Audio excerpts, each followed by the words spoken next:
Kapatid, makinig ka ng mabuti. Hindi ito ordinaryong mensahe. Hindi ito kwento para lang tumayo ang balahibo. Ito ay babala na tumatagos sa kaluluwa, foot sa buto, tatama sa pinakaloob-looban ng puso mo. Dahil ang katotohanan ay ito, may impyerno at hindi nagbibiro ang Diyos kapag siya'y nagbabala. Marami sa atin ang abala sa paggising, pagtatrabaho, pagbibilang ng pera, paghabol sa buhay. Pero habang inaabot mo ang taas ng mundo, baka hindi mo napapansin, papalalim ka naman sa apoy na hindi mo nakikita. At walang mas masakit kaysa sa huling sandaling, bigla mong matutuklasang mali pala ang lahat ng inuuna mo.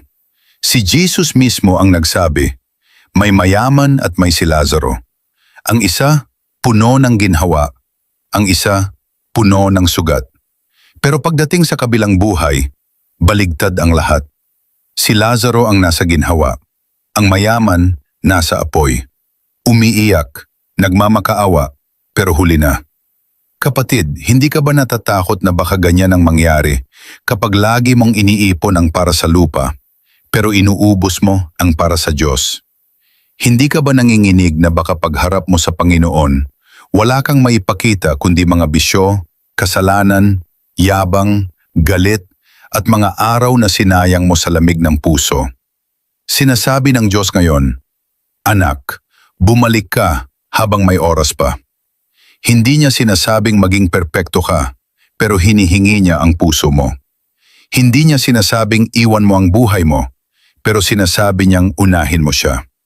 Dahil kung hindi siya ang Panginoon mo dito, hindi mo siya magiging Panginoon sa kabilang buhay.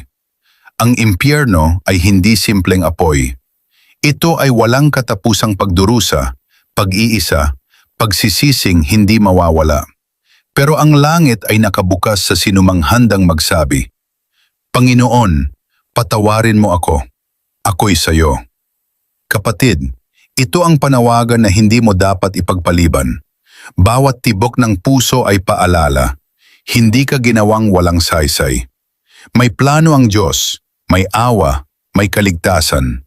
Pero ikaw ang magpapasya. Ang impyerno ay totoo. Ang langit ay totoo. At ang pinakamalaking kasinungalingan ng demonyo ay mamaya na. Nayon ang oras. Nayon ang tawag. Nayon ang pagbabalik mo sa Diyos. Si Jesus lamang ang makaligtas. Maniwala sa Kanya na namatay para sa ating mga kasalanan.